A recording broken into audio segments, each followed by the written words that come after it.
Me gustaría a mí esta tarde, esta noche, poder compartirles lo que podemos hallar en la palabra referente a lo que es la integridad. Y vamos a descubrir cómo la integridad delante de Dios no es lo que los ojos de los hombres vemos, sino es lo que Dios ve en tu corazón. Y ahí me gustaría, me encantó que pudieran tener un estudio, me imagino que fue de varias semanas, sobre Daniel, porque es un extraordinario ejemplo de lo que es un hombre íntegro. Pero antes de ir a este pasaje, que también lo vamos a ver por ahí, me gustaría que quien tiene su Biblia pudiera abrirlo en el libro de Santiago, en el capítulo 1, en el mismísimo capítulo 1 de Santiago, en el versículo 8. Solamente vamos a ver un versículo. Me gusta mucho a mí leer el libro de Santiago, aunque me cuesta trabajo. ¿Por qué? Porque todos sabemos que la salvación, de acuerdo a lo que el Señor nos ha revelado, es por fe y solamente por fe.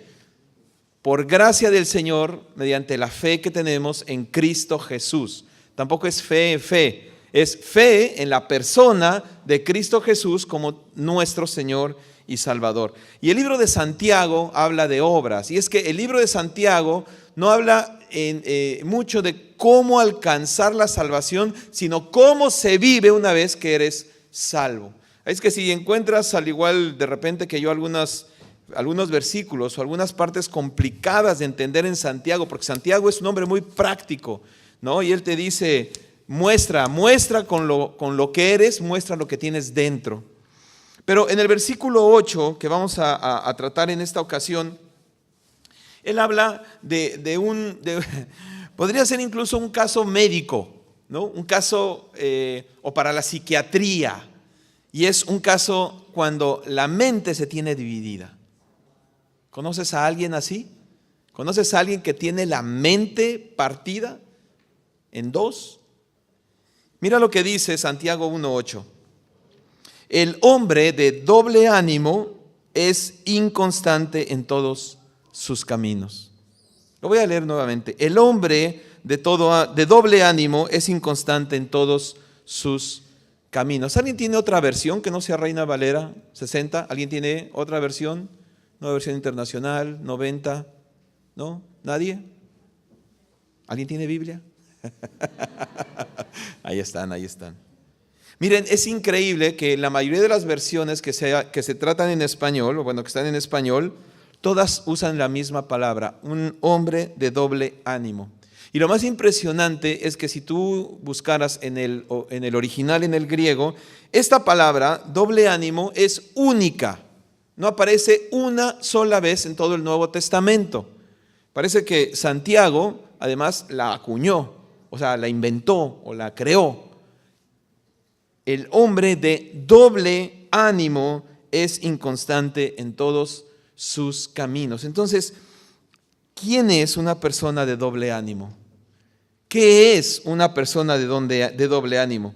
La palabra entonces que utiliza ahí Santiago es un hombre que tiene dos mentes. De hecho, usa la palabra psique ahí. Otra traducción que podría ser válida en nuestros días es un hombre que está dividido. Y cuando digo hombre no se escapan chicas, ¿no? Es hombre y mujer, o sea, el género humano, el ser humano que está dividido. Y miren, esto es bien importante porque hoy en día hay, creo que como nunca, estamos siendo asediados y golpeados por pensamientos y por filosofías que están ayudando a que muchos de nosotros pongamos en duda las verdades bíblicas. Y una de ellas es de que nosotros somos seres tripartitas, o sea, tenemos tres partes, somos compuestos por tres partes o por tres elementos, pero somos constituidos un solo ser. Y la Biblia nos dice que somos cuerpo, alma y espíritu, ¿correcto? Opción 1, cuerpo, alma, espíritu. Opción 2, cuerpo, alma y espíritu. ¿Es así? No es así. La Biblia nos pone en orden. Pero fíjense qué importante. Cuerpo, alma y espíritu. ¿En dónde está el énfasis? en el cuerpo. Y no es así. La Biblia nos dice que ante todo nosotros somos espíritu. Espíritu, alma y cuerpo. De eso es de lo que está formado el hombre. Y es importante reconocerlo porque el hombre no está dividido. Somos uno solo. Pero Santiago está hablando de que dentro de su mente el hombre puede estar dividido, puede tener un doble ánimo, puede tener una doble idea de lo que es la vida. Como este hombre de la historia que les compartí, puede ser honrado, pero no es íntegro. Puede decir, yo no robo, pero por otro lado estar poniéndole los cachos a la mujer. O sea, es un hombre que en unas cosas es honrado de acuerdo a su propia idea de lo que es la vida, pero por otro lado le queda a deber en la integridad. Una persona de doble ánimo entonces no puede decir que es íntegra, porque se comporta de distintas maneras bajo la misma circunstancia. Otra forma de decirlo, y lo dice ahí mismo, el hombre de doble ánimo es inconstante. O sea, no puede mantenerse con constancia, igual bajo cualquier circunstancia. Es inestable. Y mira, la palabra que utiliza aquí Santiago para decirnos que el hombre de mente dividida, si me permites cambiar la definición, el hombre de mente dividida es inconstante. Una mejor definición también podría ser inestable. Y también estudiando un poco cuál era la raíz de las palabras, me encantó porque inconstante e inestable significa alguien que no está establecido, alguien que no está firme. Les voy a contar una historia, algunas historias de mi vida personal. Muchos años yo fui Boy Scout. En México no decimos Boy Scout, pero decimos Scouts. Muchos años. Y una de las cosas que tenemos en los Scouts es que nos enseñan un montón de cosas que nunca pones en práctica en la vida real, ¿no? O sea, por ejemplo, te enseñan cómo cuidar un hacha, que nunca usas en la ciudad. Te enseñan cómo parar una tienda de campaña, que nunca usas en la ciudad, a menos que te vayas de campamento, ¿no? Entonces una de las cosas, por ejemplo, que se nos enseñan cuando se paran las tiendas, hoy las tiendas de campaña, sí, tiendas de campaña, se llaman igual, las casas de campaña. Carpas, las carpas. Hoy se paran bien rápido. Hace una semana estaba con mi hijo caminando y cargué una. Le digo, no puede ser, pesa como 2 kilos. En mi época eran de lona y pesaban como 12 o 15 kilos. O sea, la pura tienda, ¿no? Entonces al que se portaba mal o menos hacía las cosas, le tocaba cargar la tienda, la carpa. Hoy se paran muy rápido, ¿no? Con 4 o 5 tubos de aluminio. Pero cuando yo era scout, era casi como un rompecabezas armar todo eso. Y de las partes más importantes no era poner el armazón, los tubos, sino era fijarlos. Y te enseñaban cómo fijarlos. Cómo fijarlos, había técnica para fijarlos en la arena, había técnicas para fijarlos en tierra, en pasto, había técnicas para fijarlos en roca. Y no se fijaban igual. Una vez que están puestos los tubos, les pones una pita y tienes que ponerlos en tierra, porque si no, por muy bonita que se vea tu carpa, se va a caer. O peor aún, en la noche, si no lo pones, el piso, si no lo anclas, se va a mover.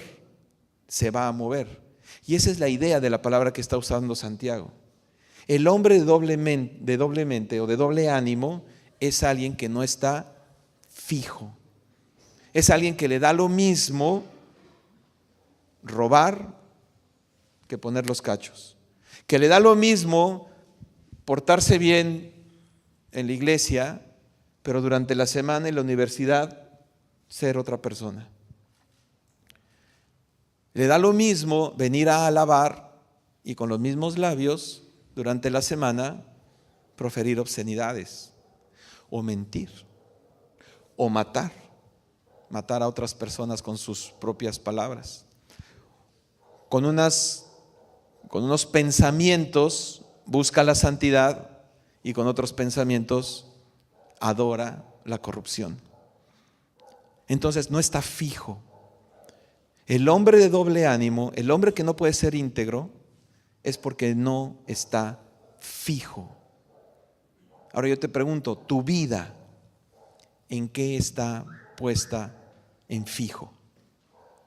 Porque el problema no es entonces solamente si está fija o no, sino en quién o en qué la estás fijando. Porque tú me podrías decir, no te pases, José, o sea, yo la tengo muy clara y yo sé cuáles son mis valores y yo sé cuáles son mis líneas de acción y yo sé cómo comportarme y yo sé cómo hacerle. Pero yo te quiero preguntar, ¿en quién está puesto tu anclaje? ¿En quién te has anclado? Mira, cuando yo te puedo decir que yo fui un hombre íntegro antes de conocer al Señor Jesús. Y gente que me conoce podría decir lo mismo. Que yo llevaba o intentaba llevar una vida íntegra antes de conocer al Señor Jesús. ¿Sabes cuál era el problema? Que mi integridad dependía de mí mismo, de mi propia capacidad de poder hacer las cosas. Ok, yo era buen hijo, yo era buen amigo, yo era buen empleado, yo era buen esposo. Bueno, eso dice mi esposa. O sea, yo me esforzaba, intentaba hacer y además intentaba tener una conducta intachable, pero confiaba en mis propias fuerzas. Ahora adivina, ¿tú crees que podía llegar a mis propios estándares? ¿Tú crees que yo vivía tranquilo? ¿Tú crees que yo me iba a dormir y decía, hoy fui íntegro, hoy fui completo, hoy no fallé en nadie? Mi estándar era tan alto que yo mismo me hallaba en falta y vivía en una ansiedad brutal. Y sentía que a pesar de que yo era bueno, por dentro estaba hueco y me drenaba la energía, porque yo confiaba en mí mismo. Mi anclaje estaba en mi propio comportamiento y yo sabía también de lo que yo podía fallar. Y cuando yo me di cuenta que la oportunidad que Dios me daba era que yo podía descansar en Él y que podía confiarle no solamente mis cargas, sino también mi deseo de llevar una vida íntegra, mi vida cambió. Mi vida cambió. Y fue una de las razones por las cuales yo, una vez que que recibí al Señor Jesús, decidí quedarme en su palabra. Y desde que descubrí la palabra de Dios, yo me he anclado en la palabra de Dios. Yo fui impactado por un hombre, por un joven cristiano, que yo no sabía que era cristiano. Pero yo estaba recién casado igual que yo, nos conocimos en una ciudad lejana de donde vivíamos, estábamos igual, lejos de la familia, y yo veía que se trataba a su esposa, pues de repente había conflictos, igual que en mi matrimonio, pero en ese momento él decía, vamos a orar, vamos a calmarnos, vamos a poner en manos de Dios. O sea, no solo era su lenguaje, sino también su acción. Y yo dije, yo quisiera algo de esto, ¿no? Y en cierto momento él me dijo, bueno, ¿en qué crees tú? Yo le dije, bueno, yo creo pues en lo que me venga mejor, ¿no? O sea, creo en mí y en mi trabajo, pues creo en el trabajo duro. Y me dice, sí, pero espiritualmente, ¿en qué crees? Pues yo creo en Dios. Y dice, oye, ¿pero te confiesas? No, no me confieso. Oye, ¿pero tomas tu hostia? No, no la tomo. O sí la tomo, pero... Entonces me dice, bueno, pero ¿en quién estás anclado? En unas cosas estás anclado en Dios, él me dijo. En otras cosas estás anclado en ti. En otras cosas estás anclado en tu trabajo. Y él me dijo esto, yo soy cristiano y mi única norma de fe y de conducta es la palabra de Dios. ¿Quieres estudiar conmigo? Y esa invitación me abrió las puertas a una vida plena en el Señor Jesús. Esa simple invitación. ¿Cuándo fue la última vez que tú pudiste invitar a alguien así? Sencillo, sin otra predicación, sin un versículo, sin el camino a los romanos, sin Juan 3:16, que no quiero decir que no sirva, ¿eh? Eso es muy bueno, pero con una invitación como esa, mira, yo estoy anclado en Cristo, yo estoy anclado en la palabra de Dios, de una manera que me ayuda a vivir mi vida y sobrellevar las cargas, las dudas. Yo vivo una vida en paz. Entonces, lo que está diciendo Santiago, siguiendo con él, es que el hombre dividido es inestable, no está afirmado. Y me gustaría darte otra imagen más sobre esto de que está inestable o no afirmado. La palabra que utilizó Santiago aquí era una palabra comercial, que utilizaban, ¿sabes quién? Sobre todo los cambistas. Tú sabes que, bueno, en la época, ahorita que hablamos de globalización, pero les tengo una noticia, ¿no? La verdadera globalización se dio cuando estaban los romanos en el poder, porque ellos realmente gobernaban prácticamente todo el mundo conocido y lo mantenían bajo el mismo orden. Eso sí era globalización. Entonces había monedas de cada uno de los países que se tenían que cambiar, y ustedes saben, había cambistas. Y lo que hacían es que decía, a ver, préstame tu moneda, probaban si era del metal, y a un lado ponían una pesa, una medida, para ver si realmente pesaba lo que decían. Y cuando estaba fuera de peso, le decían que estaba inestable, que era no afirmado de acuerdo a la medida. Y esa es la palabra que usa Santiago. Entonces, cuando tú y yo no estamos anclados al Señor Jesús, estamos fuera de la norma. Por muy buenos que seamos, por muy buenas acciones y muy buen comportamiento y mucho ministerio que le metamos a nuestra vida, si no estás anclado en el Señor Jesús, no estás estable. No vas a estar anclado realmente a lo que vale la pena estar anclado. Y en algún momento te vas a quebrar. En algún momento vas a fallar. Si tú has venido haciendo las cosas por tus propias fuerzas, en algún momento te vas a quedar a deber.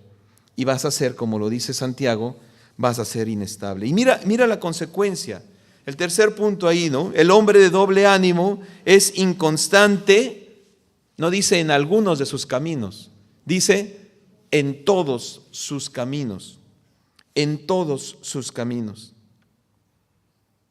Ahora mira, ¿qué te parece si vemos Daniel 1:8? Que vamos a hacer aquí, es un esgrima también. Pero si te vas a Daniel 1:8 y 9,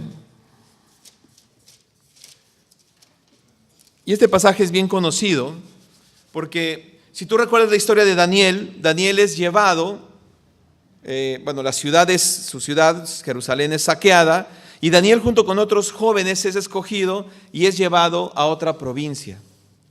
Ahora, lo que quiero que notes es que el contexto antes de Daniel 1:8 es que a Daniel le cambió absolutamente todas las circunstancias. Daniel perdió familia, Daniel perdió amigos, Daniel perdió ciudad, Daniel estaba a punto de perder linaje, idioma, cultura, absolutamente todo. Fue un cambio brutal. Ahora, te voy a decir algo. Si en tu vida hoy hubiera un cambio así de dramático, si en tu vida hubiera hoy un cambio en las circunstancias que tú no dominas, que exigiera que tú tomaras una decisión, ¿estarías tan firme en el Señor como para seguir sus pasos? ¿Como para mantener tu fe? Daniel lo hizo. Daniel 1:8 dice, Daniel perdió hasta su nombre, ¿no? Ya no se llamaba Daniel, se llamaba Belsasar. Daniel, ¿qué dice el versículo 8? Propuso en su corazón. Daniel propuso en su corazón no contaminarse con la porción de la comida del rey, ni con el vino que bebía, y pidió al jefe de los eunucos que no se le obligara a contaminarse. Mira, de Daniel, cuando te presentan a un personaje en la Biblia, yo te invito a que, si no es ahora con Daniel, pero cuando tú estudies, pongas mucha atención en cómo se le describe. Porque son personas como tú y como yo. O sea, de repente pensamos que son como superhéroes, ¿no? O sea, como que a Daniel se lo llevan lo sacan de Jerusalén, se va cautivo y se convierte en super Daniel. Como que tiene un alter ego, tiene un superpoder. No, o sea, Daniel era como tú y como yo. ¿Y qué sabemos de Daniel? Bueno, sabíamos que era de buen parecer, que era de linaje, que era un buen linaje, que era entendido, o sea, que era estudioso, que era un joven preparado. Se calcula que tenía 14 años. Pero después de esto y bajo circunstancias de presión, Daniel no fue un hombre de doble ánimo, no fue un joven de doble ánimo. Daniel fue íntegro. Y la prueba de su integridad está cuando se le define a él. Y este versículo, esta palabra, define todo el libro de Daniel. O sea, Daniel durante todo su libro y toda su vida. Y Daniel dice que propuso en su corazón no contaminarse. Daniel propuso en su corazón. O sea, esto no era un deseo de año nuevo, ¿no? Como el 31 de diciembre. Te encuentras con alguien, oye, ¿cuáles son tus propósitos de año nuevo? ¿No? Bajar de peso. Leer la Biblia. Ahora sí ir a todos los cultos. No, son buenos propósitos, pero miren lo que Daniel puso. No, esto no era un propósito de año nuevo. Este era un propósito de vida. Un propósito de vida. Y cuando la Biblia nos dice que Daniel propuso en su corazón, yo vuelvo a la parte de Santiago y digo, lo que hizo Daniel fue anclar su corazón en el Señor. Anclar su voluntad en el Señor. Ponerse en el que David le llama mi roca fuerte. ¿Entendemos ahora? Anclado a la roca fuerte. David le dice mi fortaleza. Anclado en la fortaleza. Viviendo en la fortaleza. La tragedia está en que muchos de nosotros proponemos, queremos estar en el Señor, anhelamos estar en el Señor, pero no nos proponemos estar en el Señor. No ponemos ni buscamos anclarnos en el Señor. ¿Qué es lo que tú has propuesto en tu corazón como joven? ¿Estás en la universidad? ¿Qué has propuesto en esos 4 o 5 años que vas a estar en la universidad? Voy a graduarme. ¿Eso es todo? No quiero decir que no sea importante. Aunque no lo crean, yo estoy estudiando todavía. ¿Y qué he propuesto en mi corazón en este estudio? ¿Terminar con un papel? Bueno, sí, porque me va a ayudar en la vida. Pero hay algo más. Hay algo más. Yo sé que yo puedo influir ahora. Estoy influyendo en personas que si no estuviera en estos estudios no podría influir. No podría influir. Es una oportunidad que Dios me da para impactar a otros con mi testimonio. Y para que en un momento le diga, ¿en qué crees tú? Oye, vamos a terminar este curso, este gran posgrado. Y cuando termine, ¿qué sigue para ti? No, pues voy a buscar un mejor empleo. ¿Y después qué vas a hacer? Bueno, después de que busque un buen empleo, pues voy a ganar más dinero. ¿Y después qué vas a hacer? Pues voy a pagar mis deudas. ¿Y después qué vas a hacer? Y me dice, oye, ya. Digo, pues es que todo lo que me dices se va a acabar. O sea, llegamos hasta el punto de me voy a morir. ¿Y luego? Pero no podría hablarle si no estuviera ahí. Entonces mi propósito, sí, bien lindo, es tener un documento y un papel que avale, pero ¿es todo lo que voy a hacer? ¿Voy a perder la oportunidad de impactar a 26 personas? De poder llevar, nadie es cristiano en ese grupo hasta ahora. ¿Qué has propuesto tú en la universidad? ¿Qué has propuesto tú en tu lugar de trabajo? ¿Qué has propuesto en tu corazón mientras todos los días te levantas a las 5 o 5 y media de la mañana? Viajas 1 hora, hora y media. Pasas ahí 12, 14 horas, más tiempo que en tu casa. Sales cansado, agotado, drenado, vapuleada. Hora y media de regreso a casa, cuidándote, no te vaya a pasar algo. Estoy hablándole a la gente de Lima o a gente que vive en otro lado. Que vivimos en Lima. Y entonces estás 17, 18 horas íntegro, así metido sumergido completamente a tu vida laboral. ¿Y qué has propuesto en tu corazón? Que te den perdónenme que hable así, hermanos y hermanas jóvenes, pero esa es la verdad, ¿no? ¿Qué has propuesto? ¿Que te den un 3.5% de incremento en enero? ¿Eso es todo? Que logres un mejor empleo, que logres un mejor puesto y que seas el gerente de tu división. Amén por eso. Necesitamos gerentes y jefes y directores y empresarios cristianos. Que la iglesia no se quede aquí aquí, sino que la iglesia salga y sea relevante en la cultura y en la sociedad.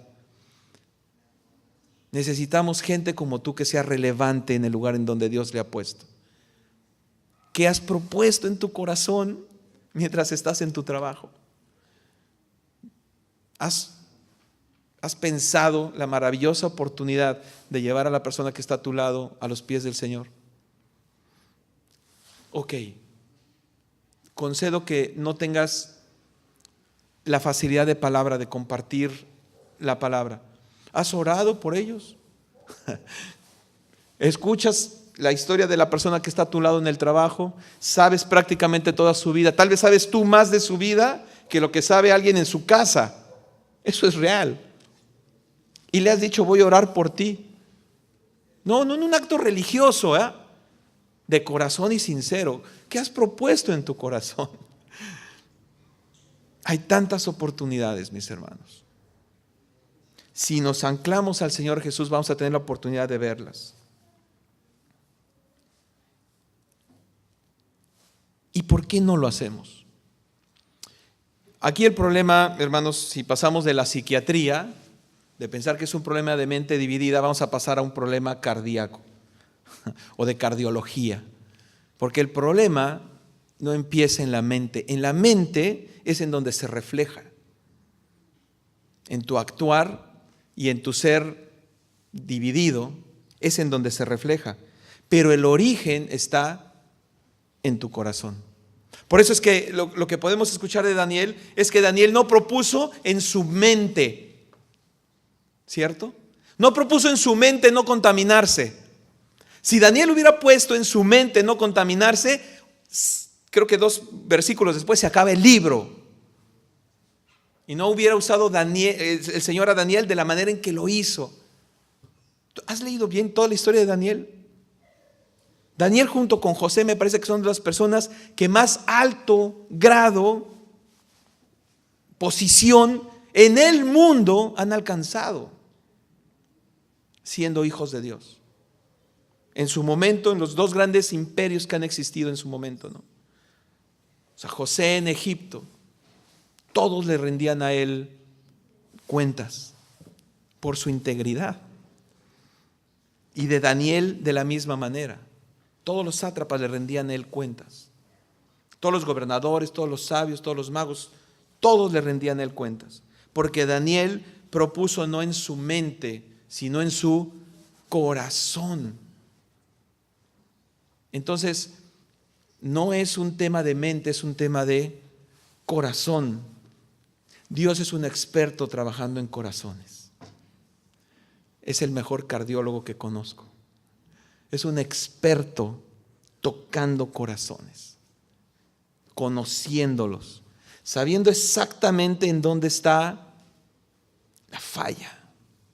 Solo que no es un cardiólogo físico, sino es un cardiólogo del corazón espiritual. Y si vemos, por ejemplo, en Ezequiel 11, 19 y 20, mira qué linda revelación de nuestro Dios.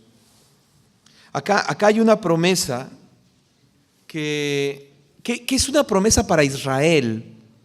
Y no nos confundamos, aquí es una promesa hecha para su pueblo. No es una promesa hecha para los que no somos parte de su pueblo, los que no somos judíos. Pero es el mismo Dios y tiene la misma capacidad de hacerlo contigo y conmigo. Miren el versículo 18, 11, 18. Dios le está hablando entonces a Ezequiel y para que todo el pueblo escuche y dice: volverán allá, refiriéndose a los judíos dispersos, quitarán de ella todas sus idolatrías y todas sus abominaciones. Y mire esto lindo: les daré un corazón y un espíritu nuevo. Les daré, voy a leerlo de nuevo. Y les daré un corazón y un espíritu nuevo pondré dentro de ellos. Les daré un corazón. Y más adelante dice: y quitaré el corazón de piedra de en medio de ellos. y les daré un corazón de carne. Un corazón de piedra y un corazón de carne. Eso es lo que hace el Señor con los corazones cuando tú y yo proponemos ponernos anclados en el Señor. No sé cuántos corazones de piedra has visto tú cambiados y transformados. Yo he visto varios. Yo conozco varios casos en el que gente creyente le pone en oración a una persona, se pone en oración para que el Espíritu Santo toque el corazón de una persona. Y quienes lo conocemos decimos, a este ni Dios lo puede cambiar. Bueno, Dios sí lo puede cambiar. Pero decimos, para que cambie, qué difícil va a ser. Vamos a tener que meterle mucha rodilla, mucha oración. Y uno de ellos fue mi padre.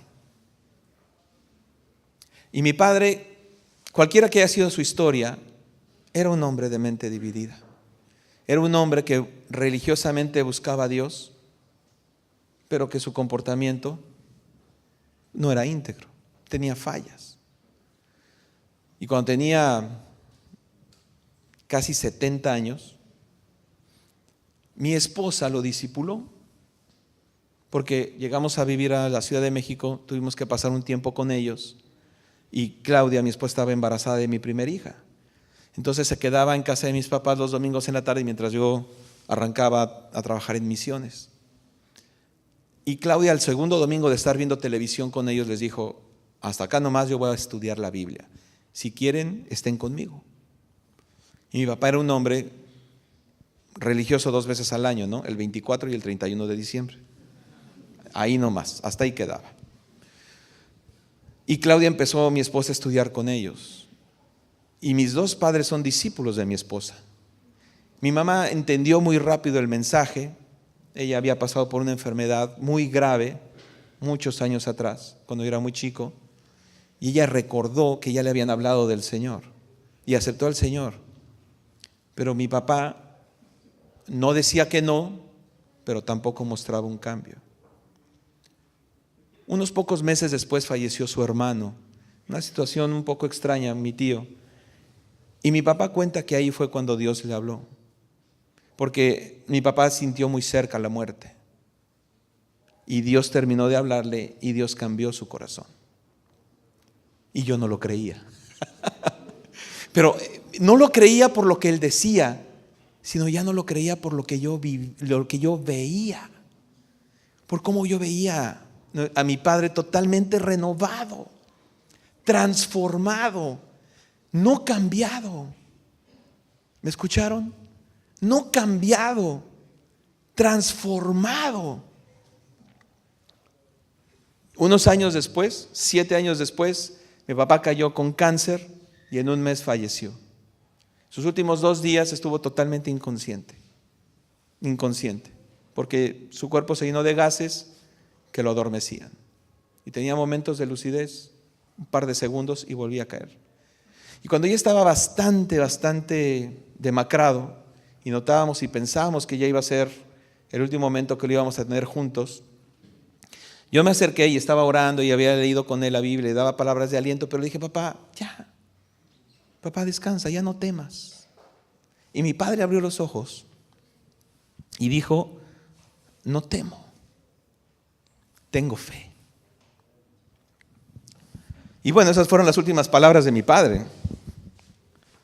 Y les quiero decir que tengo una hermana que ella no es creyente. Y ella sí estaba muy dolida porque estábamos siguiendo los caminos del Señor. Y ella sí se molestaba con lo que hacíamos cuando íbamos a la iglesia y estudiábamos. Y tiempo después mi hermana me dijo, yo no puedo más hablar mal de tu Dios, ni del cristianismo, porque vi la transformación de mi papá. Estas historias nos tienen que llenar de esperanza, hermanos. Nos tienen que llenar de esperanza de lo que Dios puede hacer en las vidas de otras personas que tú y yo creemos que no van a cambiar. pero Dios es experto en corazones. Pero esta noche, más que pensar en otras personas, me gustaría que pensáramos en nosotros mismos, que pensaras en ti mismo y que pensaras qué has propuesto en tu corazón, en quién te has anclado. Y es posible que hayas estado asistiendo a tus cursos, tus reuniones del ministerio, de jóvenes, de profesionales, que estés en la iglesia, pero es probable que no estés anclado todavía en el Señor. Entonces, a mí me gustaría exhortarte esta noche a que tomes una decisión, una sola decisión, respondiendo a esta pregunta: ¿en quién está anclado tu corazón? Hasta ahora.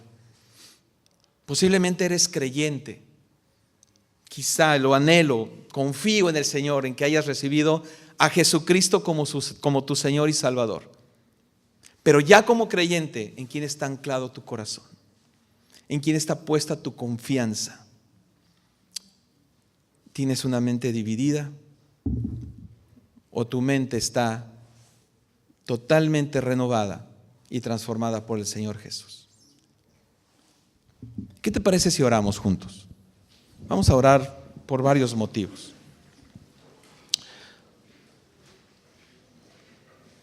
Si quieres cerrar tus ojos, está bien. A veces pensamos que tenemos que asumir una posición para orar. Toma la posición más cómoda que quieras, porque vamos a hablar con Dios. Si no te quieres distraer y por eso cierras tus ojos, está perfecto. Pero vamos tú y yo a hablar con Dios. Lo que yo voy a hacer es solamente guiarte. A mí me gustaría empezar orando, reconociendo lo maravilloso y lo grande que es Dios, lo majestuoso que es, lo santo que es, toda la gracia que ha tenido para nosotros, lo bueno que ha sido con nosotros, cómo nos ha protegido, cómo te ha protegido, cómo te ha cuidado, aún en momentos tal vez de dolor, aunque no lo hayamos sentido. Tú y yo sabemos que ahí ha estado, porque pudo habernos ido peor. Y Él ha permitido que lleguemos hoy aquí. Y Él es bueno, Él es muy bueno. Y por eso le damos gracias.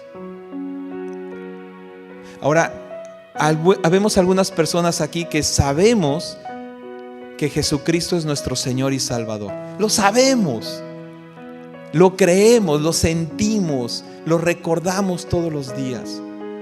Y sabemos que Él murió por nosotros en la cruz. Murió por ti de manera personal. Y sé que anhelas estar con Él. Sé que anhelas que Él esté todos los días contigo y que te ayude y que te cubra y te proteja y te guíe. Y eso es maravilloso. Pero es posible que en algún área de tu vida tu corazón no esté anclado todavía en Él. ¿Y qué te parece si buscas en tu corazón si es que hay algo que quisieras todavía dejarle a Él, abandonarte a Él? ¿Tu preocupación económica? ¿La situación en tu familia? ¿El corazón de alguien que amas? ¿Tu soledad? ¿Tu dolor? Déjaselo esta noche a Jesucristo. Permite que Él sea el que lleve ahora la carga. Porque Él nos dijo en alguna ocasión que para quienes le seguimos, nuestra carga es ligera, porque lo podemos echar en sus hombros. Ánclate a Jesucristo. Abandónate a Él.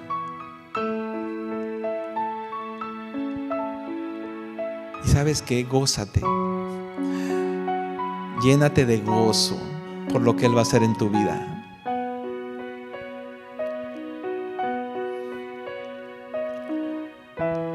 Y ahora quisiera hablarle a las personas que tal vez han escuchado un mensaje como este por 1, 2, no más de esto, 3 veces.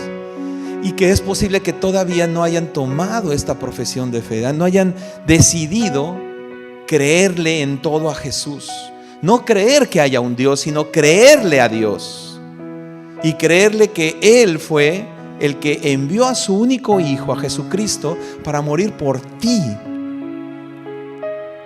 y de esa manera perdonar todas tus faltas, para que tú sepas que puedes tener vida eterna y que esa vida no va a acabar nunca en presencia del Señor, y que mientras que estás aquí en la tierra, tu vida puede ser distinta, con problemas, pero distinta, porque Jesús estará contigo y Él te puede dar una paz que el mundo no conoce. Si estás aquí es porque conoces al Señor Jesús o porque anhelas al Señor Jesús. Y si lo anhelas, yo te pido que ores pidiéndole al Señor. Ora conmigo de esta manera: Señor, te pido que perdones mis pecados y mis faltas, porque anhelo a tu Hijo Jesús y quiero reconocerlo como Señor y Salvador, y que venga a mi vida. Quiero tener un corazón de carne y no de piedra.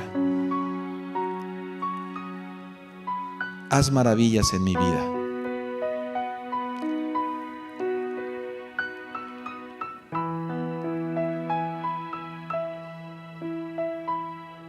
Y gracias, Padre. Oramos todos juntos: gracias, Padre, porque eres un Dios que no nos deja seguir viviendo como vivimos, sino que anhelas una mejor vida para nosotros. No quieres que seamos de doble ánimo, tú quieres que seamos íntegros. No quieres que seamos inestables, quieres que estemos anclados a ti. Y no quieres que tengamos un corazón de piedra, quieres que tengamos un corazón de carne. Danos fuerza para vivir de manera íntegra delante de ti. Que confiemos a la guía de tu Espíritu Santo. Que seamos fuertes para resistir la tentación, Padre, pero que seamos humildes para dejarnos guiar por tu Espíritu Santo. Bendice a cada uno de estos jóvenes que están aquí hoy. Bendice a sus familias. Bendice sus iglesias, a sus líderes y a sus pastores. Bendice esta iglesia, Padre. Te pedimos tanto por nuestro pastor Walter. Restablece su salud, Padre. Fortalece a su familia. Y que todo esto, Señor, sea para honra y gloria tuya, porque reconocemos que solo para ti y para tu Hijo Jesús es la honra, la gloria y el poder. Bendito seas, Padre. En el nombre de Jesús. Amén. Amén. Gracias, jóvenes.